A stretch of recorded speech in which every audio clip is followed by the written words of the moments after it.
হবিগঞ্জ সদর উপজেলায় আর্জেন্টিনা ও Brazil football দলের সমর্থকের মধ্যে সংঘর্ষে অন্তত ২০ জন আহত হয়েছেন।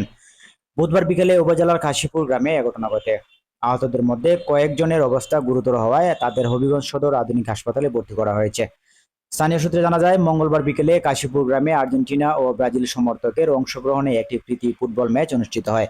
খেলায় ব্রাজিল দল ২-০ গোলে পরাজিত হওয়ার পর ধারাভাষ্যকারের মাইকে দেওয়া একটি ঘোষণাকে কেন্দ্র করে দুপক্ষের সমর্থকের মধ্যে বাকবিতণ্ড সৃষ্টি হয়। পরে স্থানীয় গণ্যমান্য ব্যক্তিদের হস্তক্ষেপে পরিস্থিতি শান্ত হয়। তবে ওই ঘটনার জের ধরে বুধবার দুপুরে উভয় পক্ষের সমর্থকের মধ্যে পুনরায় কথা কাটাকাটি শুরু হয়। এক পর্যায়ে তা হাতাহাতি এবং পরে সংঘর্ষে রূপ নেয়। সংঘর্ষ চলাকালে উভয় পক্ষে দেশীয় অস্ত্র-শস্ত্র নিয়ে একে অপরের উপর হামলা চালায়। এতে অন্তত ২০ জন আহত হন। ব্রাজিল আর আর্জেন্টিনার এইটার মধ্যে একটা ঝগড়া হয়েছে। এর চেয়ার বিস্তারিত কিচ্ছু ভাই আমি জানি না, আমি আসছিলাম ঝগড়ার মধ্যে। খবর পেয়ে পুলিশ ঘটনাস্থলে পৌঁছে পরিস্থিতি নিয়ন্ত্রণে আনেন।